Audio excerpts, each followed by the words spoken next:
Good morning to all of you. तो dear student, आज power plant engineering के lecture number 5 में आपको हम ओटेक सिस्टम के बारे में डिस्कशन करेंगे। तो ओटेक सिस्टम क्या होता है? ओटेक सिस्टम का मतलब होता है ओशियन।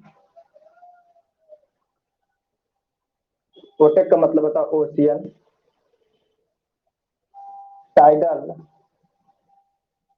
Energy conversion. ठीक है, ओटेक। ठीक है, ओटेक का मतलब हो गया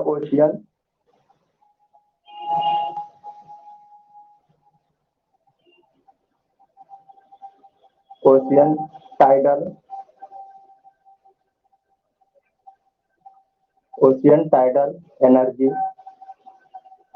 कन्वर्जन। तो देखिए, ओशियन यानी समुद्र में जो ज्वार भाटा आता है या समुद्री तरंगे जो उत्पन्न होती हैं, उनके माध्यम से उनमें जो विद्यमान ऊर्जा है उसको हम एनर्जी के रूप में, उस एनर्जी को हम कैसे कन्वर्जन करते हैं। तो देखिए, जैसा कि हम सभी जानते हैं कि हमारी पृथ्वी पर 70% भाग या 70% हिस्सा जो हमारा जल से घिरा हुआ है और 30% जो हिस्सा बचा हुआ है वो हमारा सूखी भूमि के रूप में है, जिसपे हम लोग निवास करते हैं। तो देखिए, जो पृथ्वी पे 70% हिस्सा पानी में डूबा हुआ है, तो उसमें जो समुद्री लहरें आती हैं, उनमें जो विद्यमान एनर्जी है उसका इस्तेमाल हम पावर जनरेशन में कर सकते हैं। तो कैसे कर सकते हैं? तो आइए देखते हैं कि जो सूर्य है, यह जो हमारा सूर्य है, सूर्य की जो ऊर्जा है या लाइट एनर्जी है, वो समुद्र के हमारे ऊपरी सरफेस पे पड़ती है। ये हमारी समुद्र की है। तो समुद्र के ऊपरी सरफेस पे जब ये सूर्य की किरणें पड़ती हैं, तो होता क्या है कि ऊपरी सरफेस गर्म हो जाता है। ठीक है, तो ऊपरी सरफेस जो हमारा सतह वाटर का ऊपरी सरफेस जो गर्म होता है, वो कम से कम 30% गर्म हो जाता है। ठीक है, या 30 डिग्री सेंटीग्रेड तापमान इसका होता है। ठीक है, अब उसके बाद पृथ्वी के कम से कम 1000 मीटर की जब गहराई में जाते हैं, 1000 मीटर डीप, तो जब 1000 मीटर डीप हम गहराई में जाएंगे तो यहाँ का तापमान लगभग 10 डिग्री सेंटीग्रेड होता है। तो हम इसी तापांतर का इस्तेमाल करके, इसी का तापांतर, इस ऊपरी सरफेस और निचली सरफेस में तापमान का अंतर कितना है? 20 डिग्री सेंटीग्रेड तापमान में डिफरेंस आ रहा है। ठीक है, तो हम इसी प्रक्रिया को हम विद्युत जनरेशन में इस्तेमाल करते हैं। करते कैसे हैं? देखिएगा, इससे जो हमारी एनर्जी जो प्राप्त होती है, इसकी इफिशियंसी लगभग 3% होती है। तो चलिए आइए हम देखते हैं कि हम विद्युत का उत्पादन इसके माध्यम से कैसे करते हैं। तो देखिए, एनर्जी कन्वर्जन के लिए 2 तरीके होते हैं। इस विधि में एनर्जी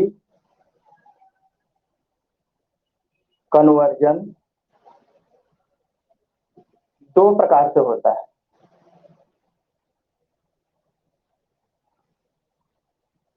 ठीक है, कौन कौन सा है? एक होता है हमारा ओपन साइकिल और दूसरा होता है क्लोज साइकिल। ठीक है, तो देखिए, ओपन साइकिल का प्रयोग हम कैसे करते हैं। जैसे हमारे पास एक इवेपोरेटर होता है। ये हमारे पास क्या है? इवेपोरेटर। ये हमारे पास इवेपोरेटर हो गया। ठीक है, या आप इसको कह सकते हैं हीट एक्सचेंजर भी कह सकते हैं। ठीक है, इवेपोरेटर या हीट एक्सचेंजर भी कह सकते हैं।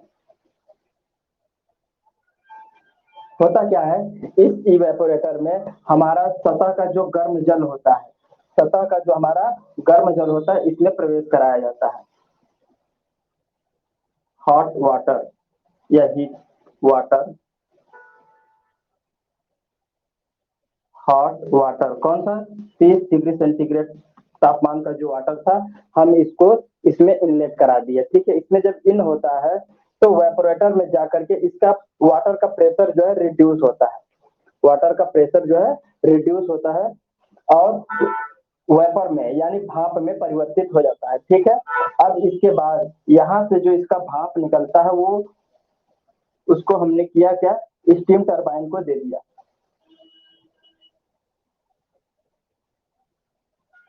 ठीक है, इस इवेपोरेटर से जो हमारा भाप उत्पन्न हुआ उसको हम स्टीम टरबाइन की तरफ भेज दिए। अब स्टीम टरबाइन में जाता है तो क्या होता है कि स्टीम का जो टरबाइन का जो ब्लेड होती है, ठीक है, इसमें जो ब्लेड लगी होती है वो क्या होता है अपने एक्सिस से रोटेट होने लगता है। जब इसमें रोटेशन शुरू होता है तो ये मैकेनिकल रोटेटिंग मैकेनिकल एनर्जी में कन्वर्ट होता है। ठीक है, तो इसके माध्यम से हमारा जनरेटर का शाफ्ट जुड़ा हुआ होता है जिससे हमारा इलेक्ट्रिसिटी जनरेट होना आरंभ हो जाता है। ठीक है, अब उसके बाद देखिएगा होता क्या है कि इसका जो दूसरा हिस्सा है टरबाइन का एग्जॉस्ट, वहां से पानी यानी कि स्टीम का तापमान जब यहाँ पे जाता है तो स्टीम का प्रेशर कम हो जाता है तो वो कहाँ आता है, फिर कंडेंसर में आता है। कंडेंसर कंडेंसर कंडेंसर में जाता है। ठीक है, तो कंडेंसर में जाने के बाद इस पानी का कंडेंसेशन होता है। तो कंडेंसेशन का मतलब यहाँ पर संघनित होकर के क्या होता है पानी के रूप में बदल जाता है। जो हमारा भाप टरबाइन से निकल के आता है इस कंडेंसर में पानी के रूप में परिवर्तित हो जाता है और इस पानी को समुद्र के धरातल में 1000 मीटर 1000 मीटर जहां पर 1000 मीटर डीप में जहां पर वाटर का टेम्परेचर कितना होता है 10 डिग्री सेल्सियस, वहां पे इसको डिस्चार्ज कर दिया जाता है यानी कि छोड़ दिया जाता है।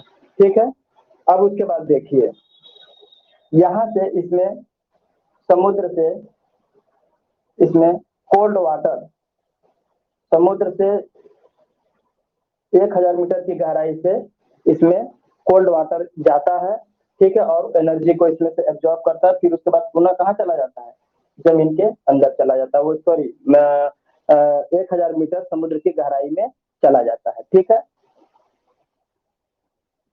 ये हमारा प्रोसेस हो गया। और देखिए हॉट वाटर पृथ्वी सॉरी समुद्र के जो ऊपरी धरातल से ऊपरी सतह से जो गर्म वाटर था उसको यहाँ से भेजा जाता नहीं, वापस ले लिया जाता है जो हीट नहीं हो पाता। ठीक है, जो एक्स्ट्रा होता है इसमें कहते क्या उसको विदाउट वेपर, जो कोई पानी हॉट वाटर जो इसमें लेते हैं जो इवेपोरेटर में इवेपोरेट नहीं हो पाता वो कहाँ चला जाता है पृथ्वी के ऊपरी सतह पर जहाँ पर 30 डिग्री सेंटीग्रेड तापमान होता है वहां पर डिस्चार्ज कर दिया जाता है। और यहाँ से हॉट वाटर जब गया इवेपोरेटर में वाष्पित हुआ और भाप बन करके भाप टरबाइन को हमारे रोटेट करता चलाता है जिसके माध्यम से हमारा जुड़ा हुआ इलेक्ट्रिक जनरेटर इलेक्ट्रिसिटी को प्रोड्यूस करता है। ठीक है, और टरबाइन में से एग्जॉस्ट वाल्व से जो हमारा स्टीम होता है वो बाहर निकल के कंडेंसर में जाता है। कंडेंसर में जब जाता है तो यहाँ पे कंडेंसर में इस पाइप में कोई कनेक्शन नहीं होता है। ठीक है, ये पाइप के माध्यम से होता है, ये एक दूसरे के साथ मिक्स नहीं होता है, आपस में सेपरेट होता है। और यहाँ जाता है तो समुद्र के तली से 1000 मीटर की गहराई से ठंडा वाटर यानी कि कोल्ड वाटर इसमें डाला जाता है। जब कोल्ड वाटर इसमें आता है तो पानी को इसमें जो भाप इसमें आई है कंडेंसर में वो ठंडा होता है और ठंडा होने के बाद उसको 1000 मीटर डीप गहराई में पुनः छोड़ दिया जाता है। ठीक है, ये प्रोसेस समझ में आया आप लोगों को? हेलो हेलो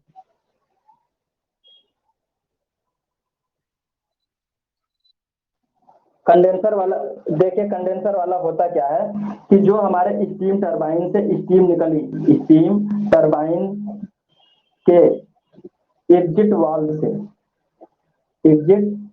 से जो हमारा स्टीम निकला वो कहाँ गया, इस कंडेंसर में जाता है। ठीक है, तो वो कंडेंसर में आ गया, तो ये एक प्रकार का भाप ही तो है, तो इसको ठंडा होने में टाइम लगेगा।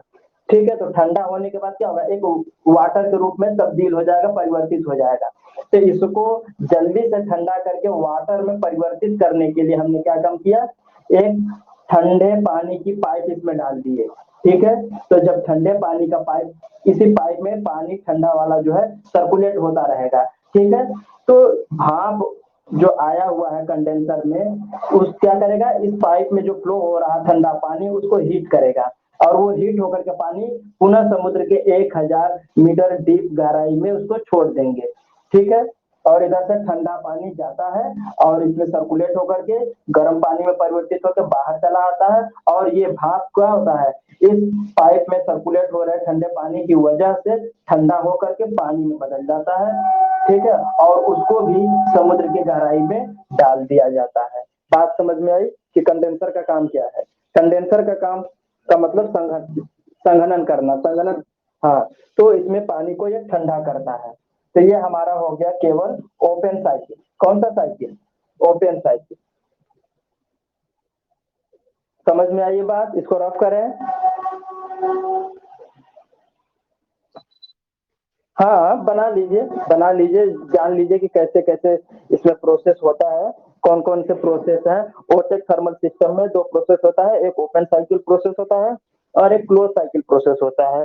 तो इसमें करते क्या है कि समुद्र की ऊपरी सतह पे जो 30 डिग्री सेंटीग्रेड तापमान वाला पानी है, उस गर्म पानी को इस इवेपोरेटर में अर्थात हीट एक्सचेंजर में डाल करके उसको गर्म करते हैं।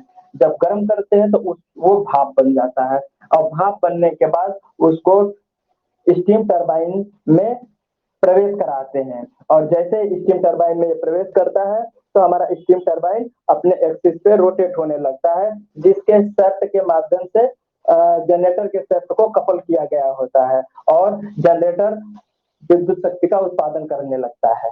और टरबाइन के जो दूसरे वाल्व से ये स्टीम जो है बाहर निकलती है, उसको कंडेंसर में भेज दिया जाता है, और कंडेंसर में ये आने के बाद इसको कंडेंसेट किया जाता है। कंडेंसेट करने का मतलब होता है इस भाप को पानी में परिवर्तित करना। तो कैसे पानी में परिवर्तित करेंगे, उसके लिए समुद्र की 1000 गहराई से मीटर की गहराई से ठंडे पानी को एक पाइप में या एक ट्यूब में सर्कुलेशन कराते हैं। तो उस सर्कुलेट करते हुए पानी के संपर्क में जब हमारा स्टीम आएगा तो वो धीरे धीरे ठंडा होकर पानी के रूप में एकत्रित हो जाएगा। ठीक है, और इस सर्कुलेटिंग पाइप का जो गर्म पानी होगा वो बीच समुद्र के 1000 मीटर डीप गहराई में चला जाएगा, और जब हमारा कंडेंसर में ठंडा होने के बाद जल एकत्रित हुआ है उसको भी समुद्र के 1000 मीटर गहराई में छोड़ दिया जाता है। ठीक है, तो जहां कहीं भी हमको समुद्र की गहराई कम दूरी पे प्राप्त हो जाती है, कम दूरी पे, और समुद्र जैसे कुछ गहराई पे होता है, 1000 मीटर कम ही दूरी पे या कम डिस्टेंस पे ही प्राप्त हो जाता है, तो वहां पर ये सुविधा तो आसानी से हो जाती है।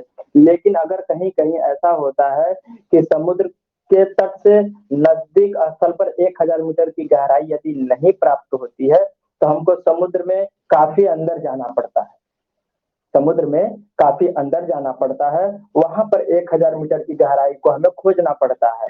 तो अब वहां से पाइपलाइन को बिछाना हमारे लिए कठिन हो जाता है, क्योंकि समुद्र में लहरें भी आती रहती हैं, तो हमारा सिस्टम डिस्ट्रॉय हो सकता है। तो इस चीज से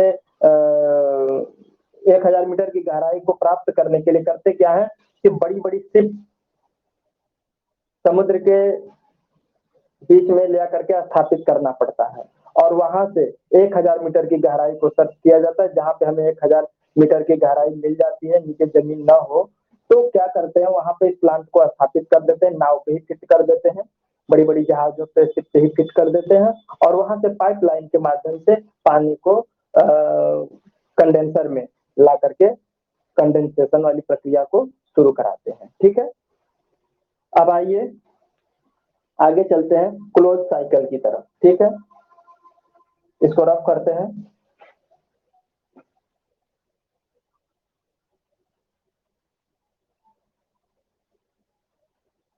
अब देखिएगा क्लोज साइकिल में क्या होता है,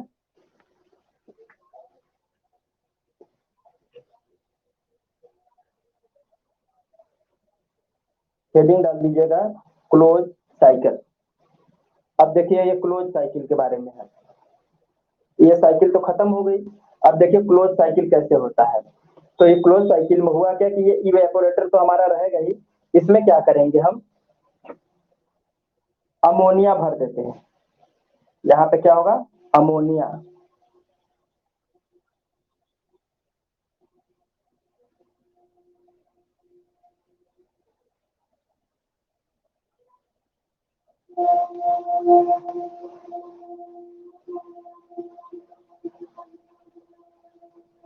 ठीक है, इसमें अमोनिया भरा होता है।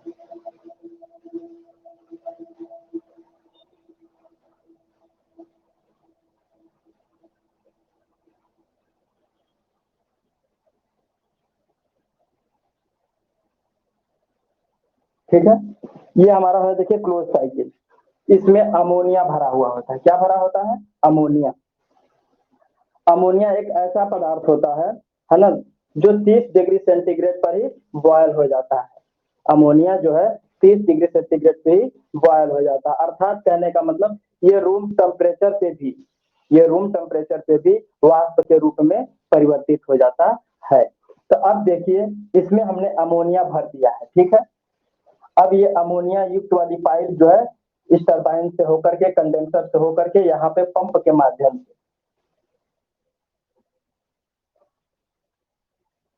है ना, ये क्या है हमारा पंप है। कौन सा पंप है, अब पंप का मतलब पंप करना, यानी कि इस कंडेंसर में जो अमोनिया का लिक्विड आएगा उसको पंप करके पुनः अमोनिया को इसी में सर्कुलेट कराना। क्लोज साइकिल का मतलब कि कोई भी पदार्थ जो कार्यकारी पदार्थ है, कार्यकारी पदार्थ के रूप में यहाँ क्या काम कर रहा है अमोनिया, क्योंकि अमोनिया को गर्म करते हैं, अमोनिया से भाप बनाते हैं, फिर अमोनिया वापस कंडेंसर में आएगा, फिर पंप के माध्यम से पंप करके अमोनिया को फिर इसी इवेपोरेटर में भेज देंगे। अर्थात ये पूरा एक क्लोज साइकिल के रूप में काम कर रहा है, ठीक है।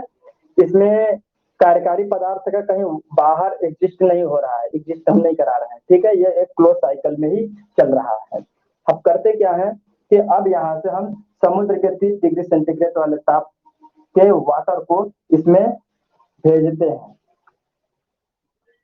जिसकी वजह से क्या होगा अमोनिया हमारा वेपोराइज हो जाएगा। अमोनिया क्या होगा इसमें वेपोराइज हो जाएगा, भाप के रूप में परिवर्तित हो जाएगा, और अमोनिया युक्त भाप जो है, अमोनिया युक्त भाप जो है स्टीम टरबाइन में जाएगा और स्टीम टरबाइन को रोटेट कराएगा और इसके एग्जिस्ट वाल्व से अमोनिया बाहर निकल के कंडेंसर में आएगा, और कंडेंसर में आने के बाद कंडेंसेशन की प्रक्रिया शुरू हो जाती है। यहाँ पे अमोनिया धीरे धीरे ठंडा होकर के लिक्विड में बदलता है। इस प्रक्रिया को और तीव्र करने के लिए हम 1000 मीटर की गहराई से समुद्र के ठंडे पानी की ट्यूब में प्रवाहित करके उसको ठंडा करने का काम करते हैं। अमोनिया गर्म अमोनिया का भाप जो इसमें आया हुआ है वो ठंडे पानी को गर्म कर देता है और उस गर्म पानी को हम समुद्र के 1000 मीटर की गहराई में छोड़ देते हैं। उसके बाद यहाँ पर ठंडा होने के बाद जो अमोनिया का लिक्विड बचता है, इस अमोनिया के लिक्विड को पुनः हम अमोनिया पंप कहेंगे इसको, अमोनिया पंप के माध्यम से पंप करके पुनः इसको इसी इवेपोरेटर में या हीट एक्सचेंजर में भेज देते हैं। तो ये हमारा क्या हो गया क्लोज साइकिल हो गया, ठीक है। समझ में आई बात कि नहीं।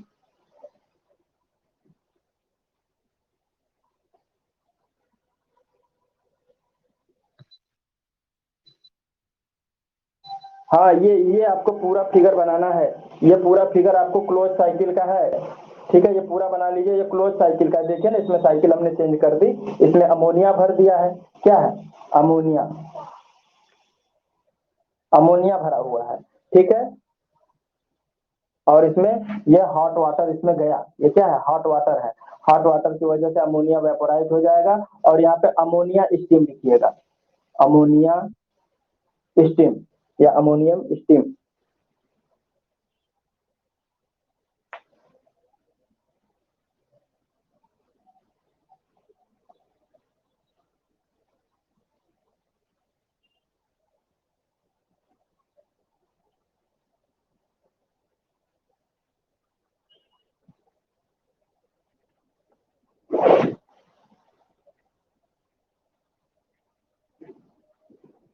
इसकी एफिशिएंसी कितनी है? 3% होती है वो स्टेट पावर प्लांट की।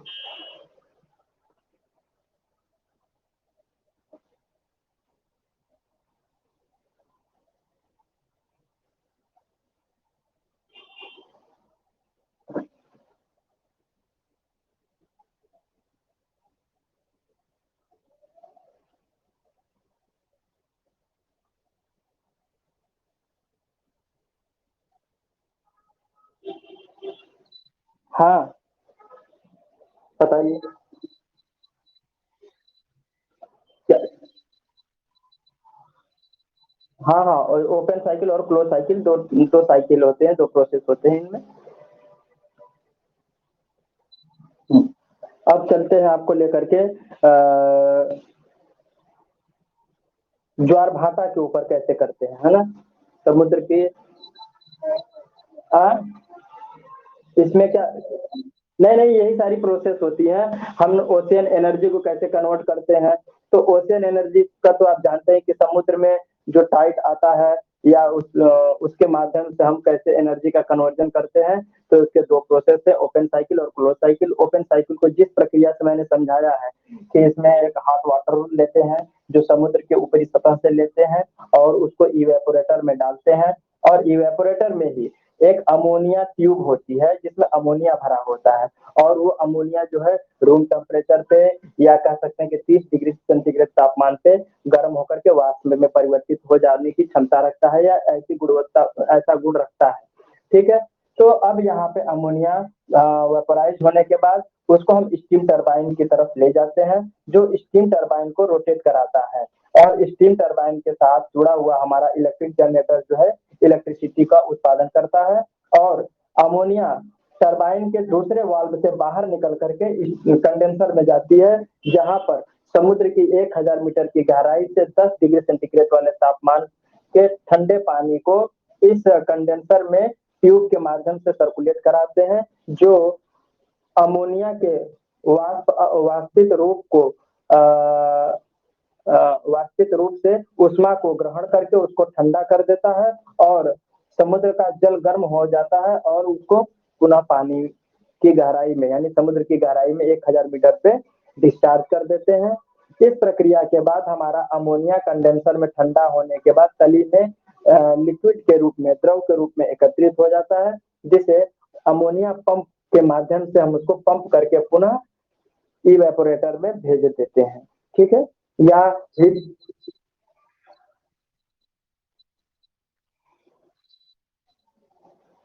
हीट एक्सचेंजर, ओटेक का मतलब होता है ओशियन टाइडल एनर्जी कन्वर्जन, यानी समुद्र की ज्वारीय ऊर्जा का परिवर्तन, समुद्र की ज्वारीय ऊर्जा का रूपांतरण।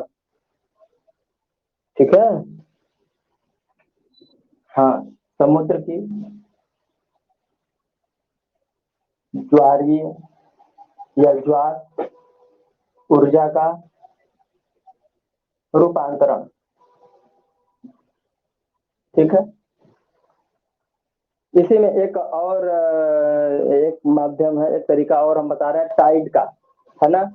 टाइड का कैसे करते हैं, ये तो समुद्र के ऊपरी सतह जो गर्म हो रही थी उसके माध्यम से ये चल रहा था, लेकिन यदि कहा जाए कि एक तरीका और भी है कि जो समुद्र में लहरें आती हैं, समुद्र है तो जाहिर सी बात है कि उसमें लहरों का आना स्वाभाविक है, और इन लहरों में जो ऊर्जा होती है उनका भी हम विद्युत शक्ति के उत्पादन में इस्तेमाल कर सकते हैं।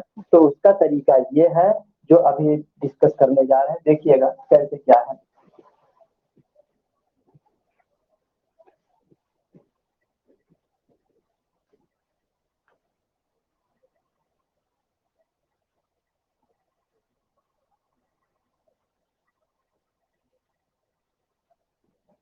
देखिएगा,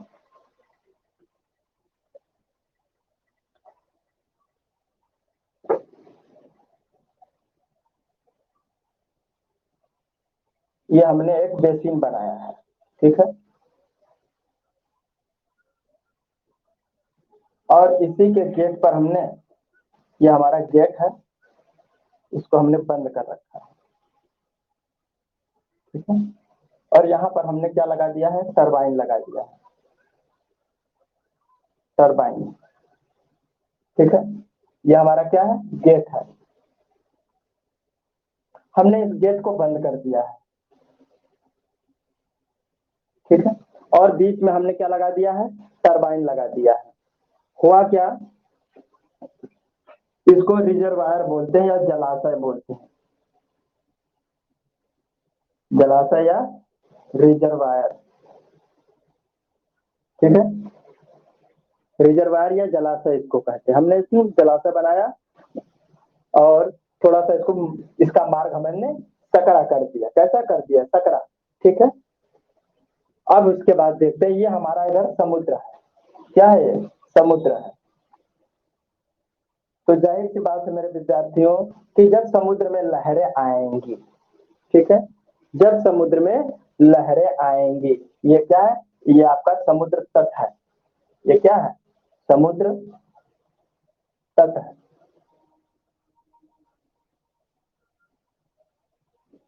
ठीक है, समुद्र के तट के किनारे हम एक सकरा सा जलाशय बनाया हमने, और इसके मार्ग पे हमने एक गेट लगा दिया। गेट लगाने के बाद यहाँ पर हमने क्या लगा दिया, टरबाइन लगा दिया, ठीक है। हमने यहाँ पे एक टरबाइन लगा दिया, इस तरीके से देख लीजिए। अब होता क्या है यहाँ पे कि समुद्र में जब ज्वार उत्पन्न होता है, क्या उत्पन्न होता है, ज्वार भाटा उत्पन्न होता है या ज्वार उत्पन्न होता है, जो लहरें आ करके हमारे इस गेट से टकराती हैं, तो जाहिर सी बात है कि गेट बंद होने के कारण इसमें प्रवेश नहीं कर पाएगा। तो यहाँ टरबाइन लगा हुआ है और यहाँ पे मार्ग खुला हुआ है। तो इस रास्ते से हाई टाइड यानी कि उच्च ज्वार क्या करेगा, इंटर करेगा, क्या करेगा, इंटर करेगा। और जैसे उच्च ज्वार इंटर करता है तो यहाँ पर वाटर का लेवल बहुत कम होता है या निम्न होता है कह लीजिए, ठीक है। तो उच्च ज्वार निम्न निम्न जल स्तर में प्रवेश करता है। यहाँ पे जल का स्तर क्या है, कम है, ठीक है। यहाँ पे जल का स्तर ज्यादा है क्योंकि हाई टाइड आ रहा है, उच्च ज्वार आ रहा है। तो यहाँ पर गेट पे हमने एक टरबाइन लगा दिया है, जो टरबाइन को चलाते हुए वाटर इसमें क्या हो जाएगा, इंटर करेगा। ये कब होगा, जब ज्वार भाटा का स्तर ऊंचा होगा। तो उस कंडीशन में ज्वार का पानी जो है अंदर टरबाइन के माध्यम से प्रवेश करेगा, जिससे टरबाइन अपने एक्सिस पे घूमना आरंभ कर देगा। और इसी टरबाइन की सहायता से हम इलेक्ट्रिक जनरेटर को ऑपरेट करके इलेक्ट्रिसिटी उत्पन्न करते हैं। अब उसके बाद देखिए, जब टाइड जब यहाँ पर टाइड का स्तर कम हो जाता है, निम्न होता है, तब क्या होगा, इसमें जलाशय में भरा हुआ पानी पुनः इसका स्तर ज्यादा हो जाता है, और जब इसका स्तर कम हो जाता है, टाइड वापस जाने लगता है, तो स्तर लेवल कम होता है। तब इस जलाशय में भरा हुआ पानी पुनः टरबाइन के मार्ग से बाहर जाने का प्रयास करता है और बाहर जाता है, जिससे टरबाइन हमारा घूमना आरंभ कर देता है। उस कंडीशन में पानी इधर की तरफ वापस समुद्र की तरफ जाएगा। तो दोनों डायरेक्शन में जब टरबाइन हमारा रोटेट करता है तो इससे जुड़ा हुआ इलेक्ट्रिक जनरेटर विद्युत शक्ति का उत्पादन करता है। क्या ये भी आप लोगों को समझ में आया, ठीक है। तो कुल मिला जुला करके हमने समुद्र के मुहाने पे एक ऐसा रिजर्वायर बनाया जिसमें पानी समुद्र का एकत्र हो सके, और जैसे ही समुद्र का पानी उच्च स्तर से निम्न जल स्तर की तरफ प्रवाहित होता है, अर्थात रिजर्वायर की तरफ चलता है, उसी मार्ग में, सकरे मार्ग में हमने टरबाइन लगा दिया। उस टरबाइन के माध्यम से विद्युत शक्ति का उत्पादन होगा। और जैसे ही ज्वार का स्तर कम होता है तो पुनः रिजर्वायर में भरे हुए जल का स्तर उच्च हो जाता है, और इसका दबाव जब टरबाइन पर पुनः पड़ता है तो टरबाइन रोटेट करती है और पुनः पानी समुद्र की तरफ चला जाता है। ये प्रक्रिया हो गई हमारा ज्वार ऊर्जा, ठीक है। इसको टाइड एनर्जी कन्वर्जन कहेंगे या ज्वार ऊर्जा का कन्वर्जन कहेंगे, ठीक है। इसको रब करते हैं।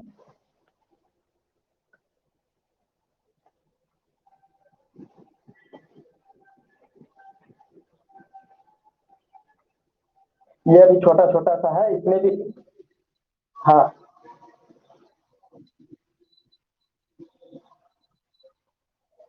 बिल्कुल बिल्कुल।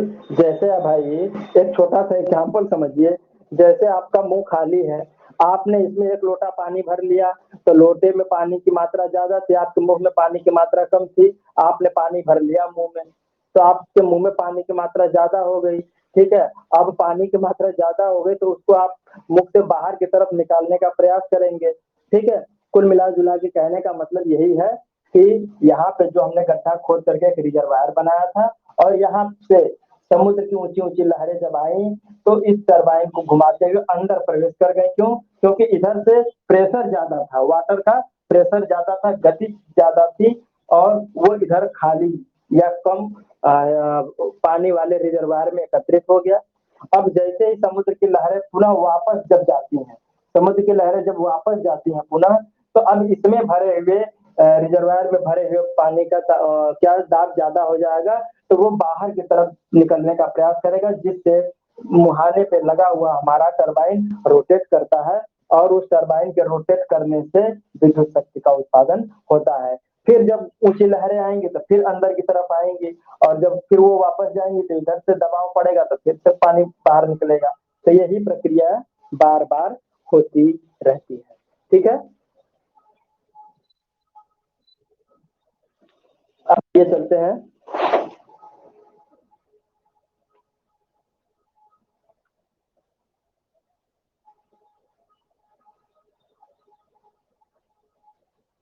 तो लगभग लगभग हमने सभी बता दिया, सोलर भी बता दिया आपको, सोलर भी बता दिया, विंड एनर्जी वाला भी बता दिया, टाइड का भी बता दिया, है ना, टाइड का भी बता दिया, ओशियन टाइड का भी बता दिया, है ना, या ओशियन एनर्जी, समुद्र की ऊर्जा का।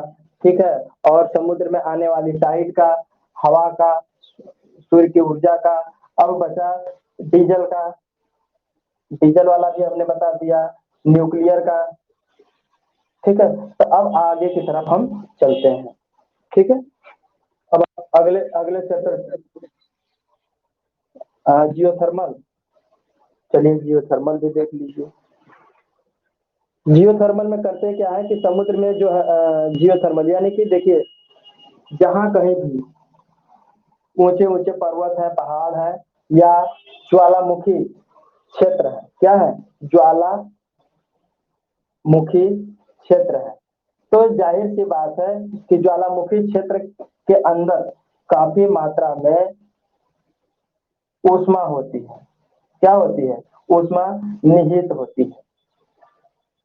आप तो देखे ही होंगे, यूट्यूब पे बहुत सारे वीडियो आपने देखा होगा कि ज्वालामुखी जब अपने पहाड़ों से बाहर निकलता है तो एक मुख खोलता और इसमें से लावा के रूप में बहुत विस्फोट से निकलता है।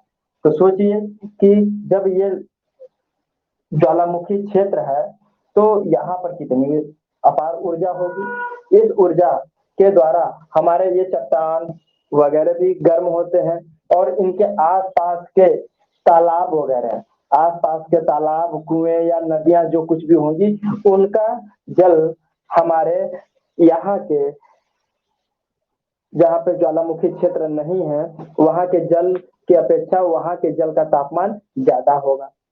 होगा कि नहीं? बिल्कुल होगा। तो करते क्या है कि इन क्षेत्रों में जमीन के अंदर काफी गहराई तक गड्ढा खोदते हैं। क्या करते हैं? काफी गहराई तक गड्ढा खोदते हैं।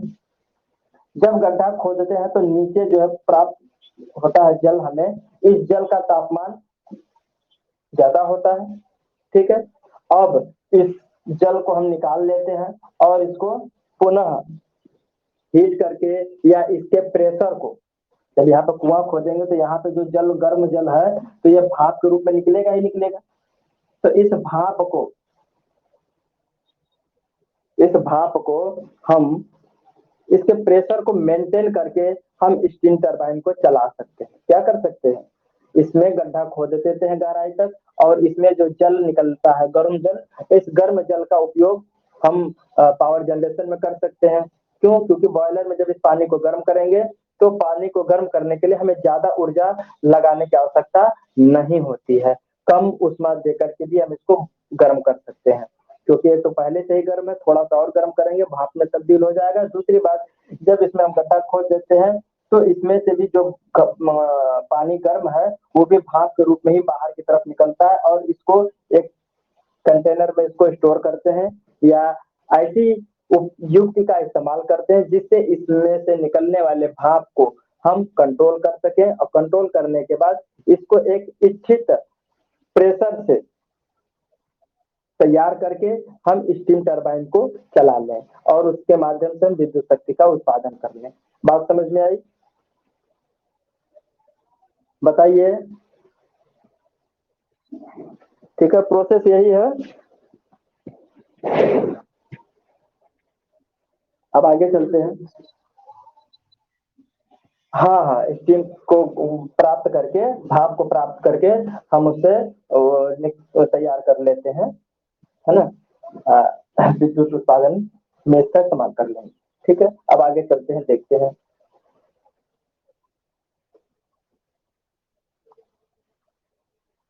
अब आगे आप लोगों को दूसरे चैप्टर में ले चलते हैं, पावर प्लांट साइकिल। ठीक है, अब आपका नेक्स्ट चैप्टर शुरू होता है पावर प्लांट साइकिल।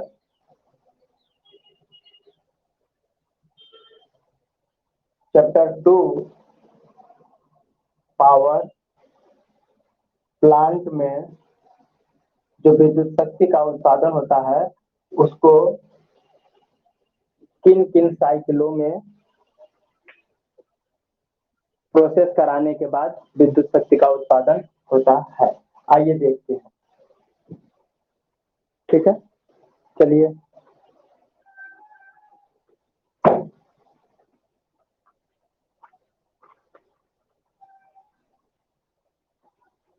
तो इस पावर प्लांट साइकिल में आपको यह देखना होगा,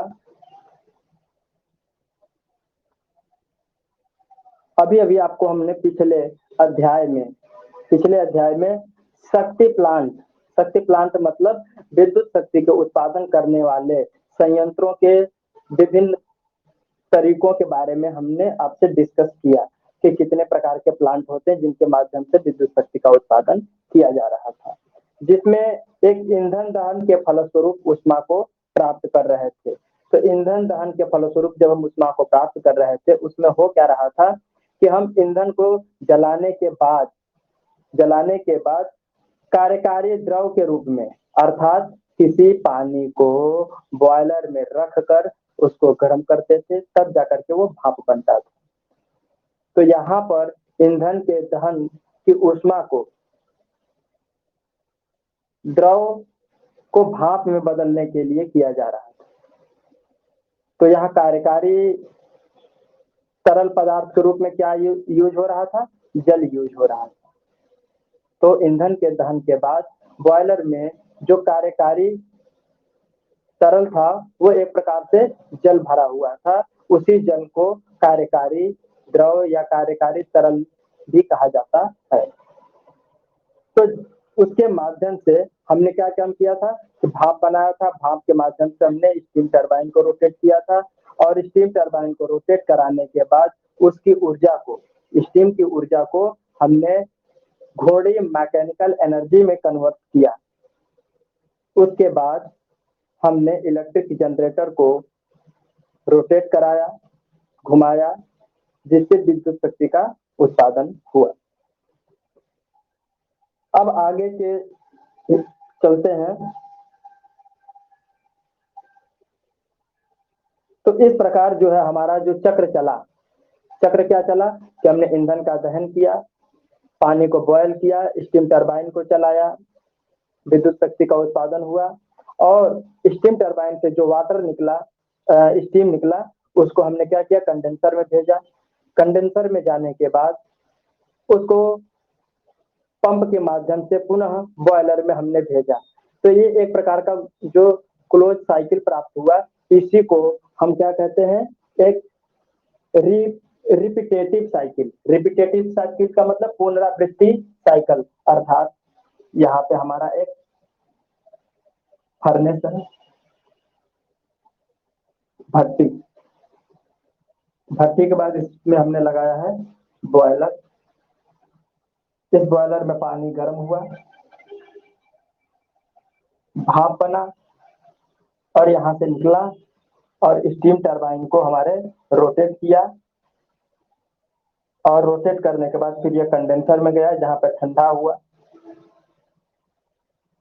और कंडेंसर में जाने के बाद इसको पंप के माध्यम से हमने इसको पंप किया पानी को ठंडा होने के बाद, और पंप करने के बाद पुनः ठंडे पानी को हमने बॉयलर में भेज दिया। ठीक है, अब देखिए यहाँ पे टरबाइन से हमने जनरेटर को कपल किया और जनरेटर से हमने विद्युत शक्ति का उत्पादन किया। ठीक है, तो विद्युत शक्ति का उत्पादन किया तो ये हमारा एक प्रकार से क्या हो गया, पुनरावृत्ति चक्र हो गया, जिसको हम क्या कहते हैं, रिपीटेटिव साइकिल। इसको हम क्या कहेंगे भाई, ये प्रोसेस बार बार रिपीट हो रहा है तो हमारा रिपीटेटिव साइकिल ही तो कहाएगा। ठीक है, यहाँ पे हमने ठंडा पानी लिया, एक से हमने ठंडा पानी इन किया और एक से हमने हॉट वाटर को बाहर निकाल लिया। ठीक है, हाँ जी कहिए।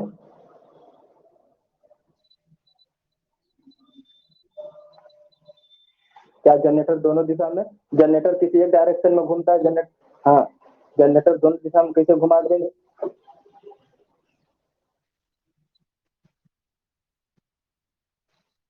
जनरेटर को हम दोनों दिशा में नहीं घुमा रहे हैं, टरबाइन का इस्तेमाल कर रहे हैं, टरबाइन दोनों दिशा में घूम रही है।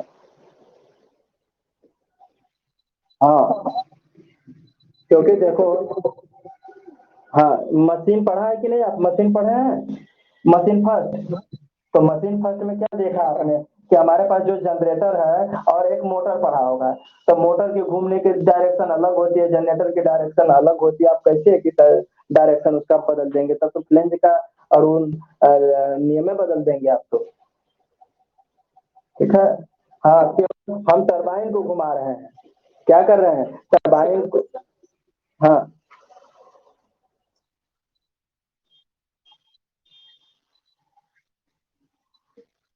हाँ हाँ,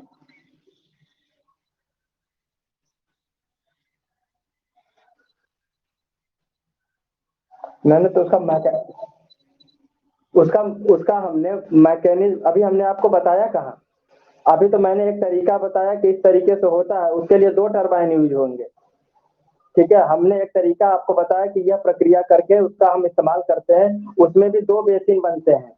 ऐसे देखिए, अभी तो हमने बस एक छोटा सा आपको बस वो दिया था, कमेंट दिया था कि आप बस धीरे धीरे चलते रहिए, लेकिन आप लोग हैं कि थोड़ा सा इच्छुक स्वभाव के हैं, थोड़ा जल्दी जानने का प्रयास करते हैं।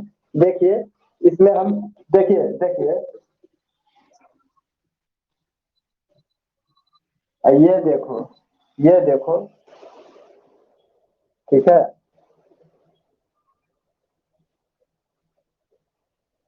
इस तरीके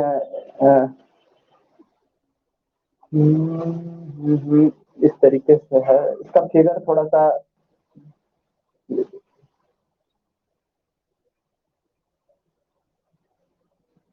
ठीक है, अब देखिए,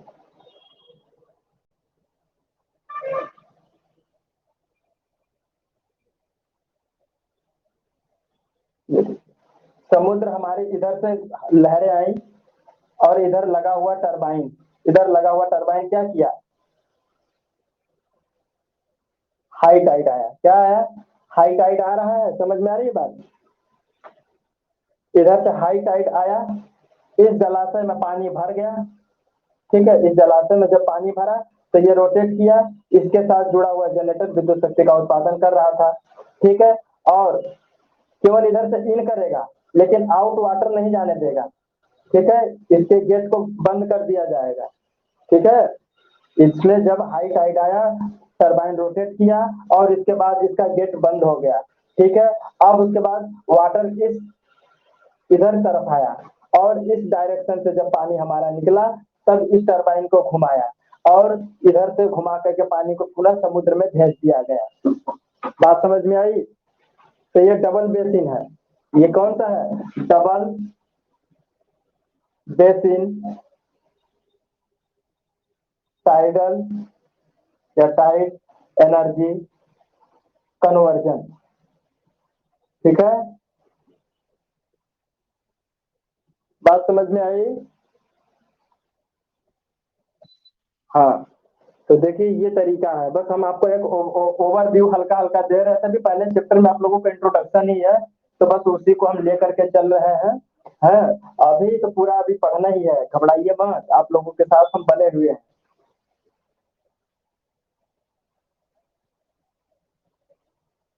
तो चलिए अब हम आप लोगों को अगले चैप्टर में पावर प्लांट साइकिल में हम एक साइकिल के बारे में रिप्रेजेंट करेंगे कि वो साइकिल है क्या। ठीक है, हालांकि इस चीजों से आप लोग थोड़ा बहुत जानते भी होंगे, जानकारी भी होगी, अगर नहीं है तो कोई बात नहीं, हम यहीं पे आप लोगों को डिस्कस कर रहे हैं। देखिए एक हमारे पास आता है थर्मोडायनामिक, थर्मोडायनामिक साइकिल, इसको कहते हैं उष्मागतिकीय चक्र।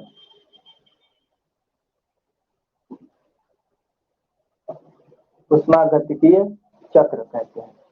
ठीक है, अब ये उष्मागतिकीय चक्र क्या है, तो आइए उष्मागतिकीय चक्र के बारे में हम यहाँ पर पढ़ेंगे। ठीक है, तो साथ साथ में मेरे नोट डाउन भी करते चलिएगा। ठीक है,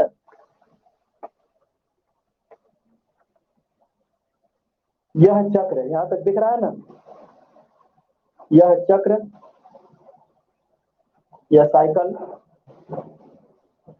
कुछ प्रक्रियाओं का सम्मिलित रूप है,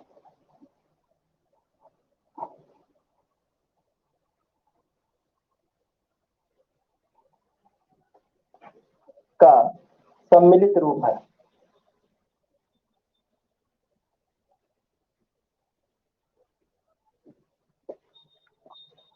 जिसमें वर्किंग फ्लूइड,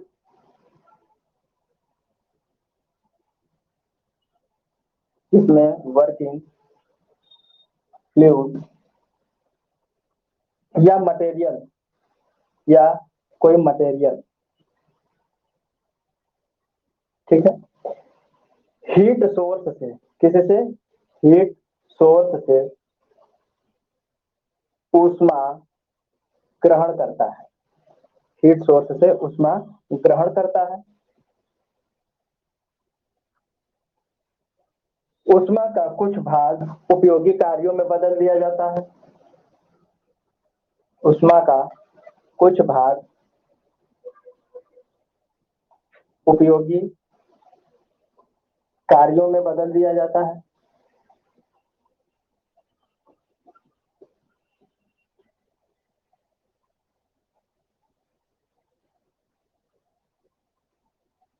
तथा शेष फ्लूइड, तथा शेष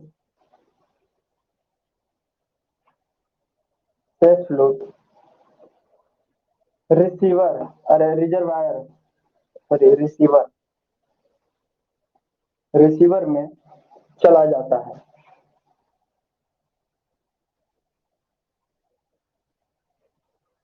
इस प्रकार यह चक्र पूर्ण हो जाता है।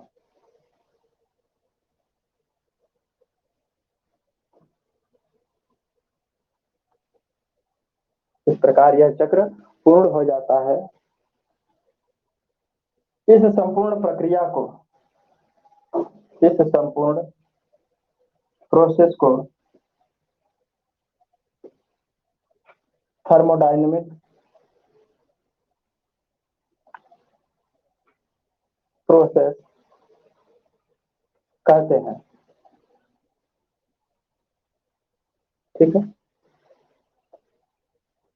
तो देखिए यह चक्र कुछ प्रक्रियाओं का सम्मिलित रूप है, अर्थात एक तरफ से हम ईंधन का दहन करते हैं, दूसरी तरफ से हम उसमें कार्यकारी पदार्थ को गर्म करते हैं, और कार्यकारी पदार्थ जब हमारा गर्म होता है ना, अर्थात यहाँ पे लिखा हुआ है कि वर्किंग फ्लूइड या मटेरियल, है ना, कार्यकारी पदार्थ यानी कि कार्यकारी तरल, यानी कि द्रव जिसके द्वारा कार्य किया जाना है, वो क्या करता है, हीट सोर्स से, हीट सोर्स से कहने का मतलब ये है कि जब कहीं कंब्यूशन का काम प्रक्रिया कर रहे होते हैं तो वहां से ऊष्मा उत्पन्न होती है, और उस उत्पन्न ऊष्मा के द्वारा ये हमारा मटेरियल या कार्यकारी द्रव जो है गर्म होता है, ऊष्मा ग्रहण करके क्या हो जाता है, गर्म हो जाता है।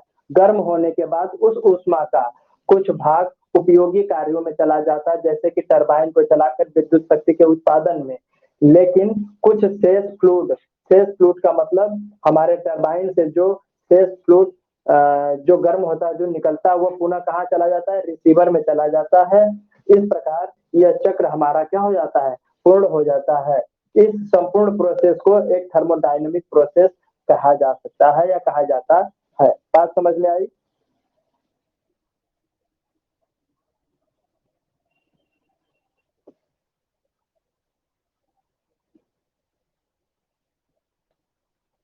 नोट कीजिए जल्दी से।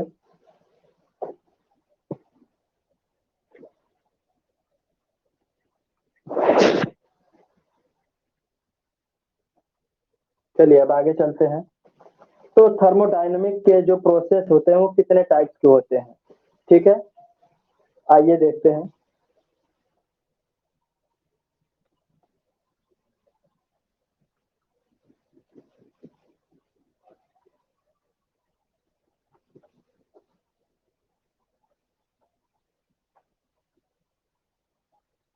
थर्मोडायनेमिक प्रोसेस, थर्मोडायनामिक प्रोसेस के प्रकार, ठीक है, कितने प्रकार के होते हैं। तो आइए देखते हैं। पहला जो प्रोसेस होता है वो होता है constant volume constant volume process. दूसरा होता है कांस्टेंट प्रेशर प्रोसेस, ठीक है। और तीसरा होता है constant constant temperature constant temperature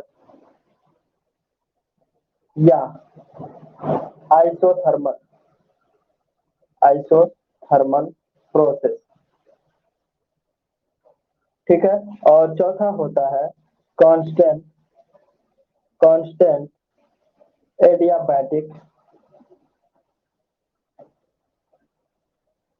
process, ठीक है। तीन प्रोसेस हमारे पास, चार प्रोसेस हमारे पास है, ठीक है। ये चार प्रोसेस होता है। अब ये देखिए चारों प्रोसेस है क्या। एक जगह मास्टर जी ने कहा कि ये है कांस्टेंट वॉल्यूम प्रोसेस, दूसरे में कहा कांस्टेंट प्रेशर प्रोसेस, और तीसरे में कहा गया कि कांस्टेंट टेम्परेचर आइसोथर्मल प्रोसेस, और चौथे में कांस्टेंट एडियाबैटिक प्रोसेस का, ठीक है।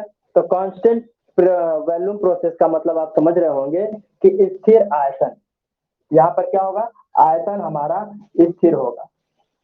किसका, कार्यकारी द्रव का या कार्यकारी पदार्थ पे जो उसका आयतन होगा, वो आयतन को स्थिर रख करके सारी प्रक्रियाएं कराई जाती हैं। दूसरे प्रोसेस में क्या किया था, उसके दाब पे, कार्यकारी दाब का, कार्यकारी पदार्थ का दाब कांस्टेंट रहता है यानी फिक्स रहता है, ठीक है। और तीसरी प्रक्रिया में तापमान तापमान यानी कि समतापीय, इसको समान तापमान या समतापीय प्रोसेस भी कहते हैं। और इसको एडियाबैटिक यानी कि रुद्धोष्म प्रोसेस कहते हैं, ठीक है। तो ये हमारे पास चार प्रोसेस है, इन चार प्रोसेस का इस्तेमाल होता है, ठीक है। अब आयतन वाले में क्या होता है, ताप एवं दाब में तो वृद्धि होगा। इसमें क्या होता है कि पदार्थ के ताप में एवं दाब में दोनों में वृद्धि होगा, किंतु उसके वॉल्यूम में कोई परिवर्तन नहीं होगा, है ना। वॉल्यूम स्थिर रहेगा, वॉल्यूम स्थिर रहेगा, उसके ताप एवं दाब में परिवर्तन होता है। और यहाँ पर क्या है, दाब वाले में यहाँ पर दाब को स्थिर रखा जाता है, यहाँ पर ताप एवं आयतन में परिवर्तन हो सकता है, किंतु ताप क्या होता है, स्थिर रहेगा, ठीक है। और तीसरे वाले में क्या होता है कि इसका समतापीय यानी कि तापमान कांस्टेंट रहता है, इसका क्या होता है, तापमान स्थिर रख करके इस कार्यकारी द्रव पर कार्य किया जाता है।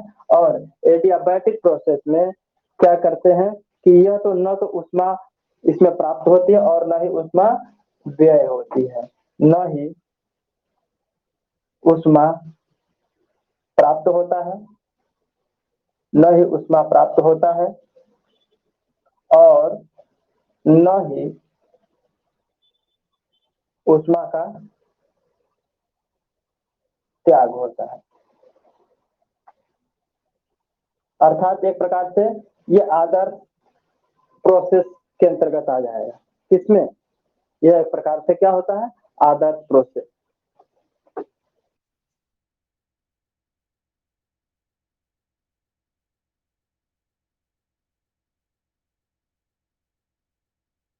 हेलो,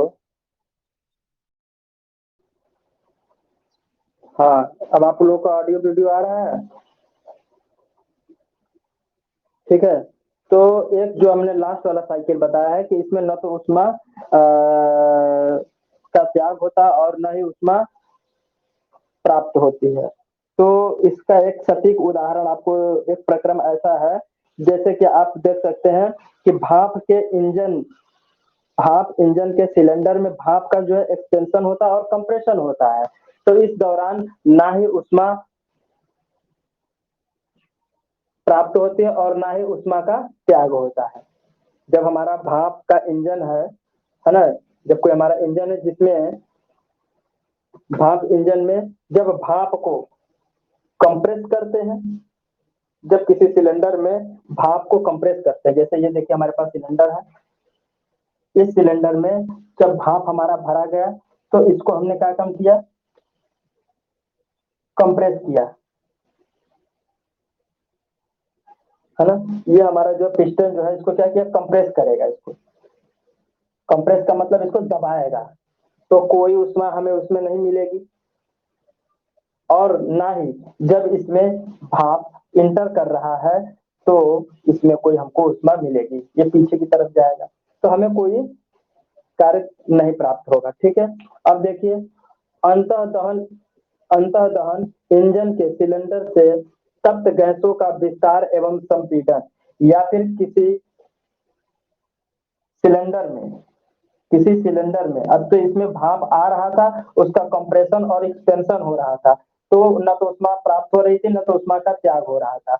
यदि यदि इसमें हमने स्पार्किंग प्लग लगा दिया है, ठीक है, अब इसमें चिंगारी के माध्यम से इसमें जो है हम फ्यूल फ्यूल से हम यहाँ पे फ्यूल की बौछार करा रहे हैं, तो क्या हो रहा है कि इसमें उसका उस फ्यूल का अंतः दहन इंजन के अंतर्गत तप्त गैसों का जो विस्तार हो रहा है या फिर उसका कंप्रेशन हो रहा है, तब भी हमें कोई ऊष्मा न तो प्राप्त होगी न तो ऊष्मा का त्याग होगा।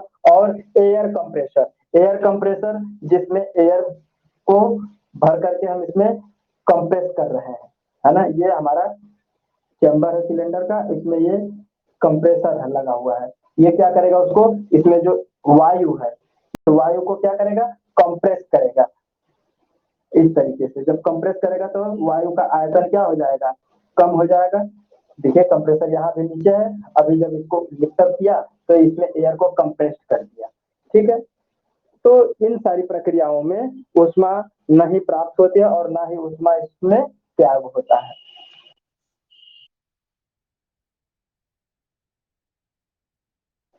हाँ, आगे।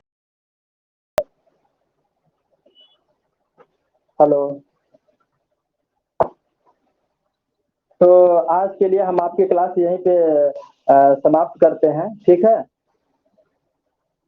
अगले हाँ, अगले नेक्स्ट वीडियो में कल वाले लेक्चर में हम इसके आगे की तरफ चलेंगे। ठीक है। थर्मोडायनामिक्स के विभिन्न प्रोसेस के बारे में हमने जाना, अब उसमें कई तरीके के प्रोसेस होते हैं उनके बारे में हम कल डिस्कशन करेंगे। ठीक है। Okay, thank you class.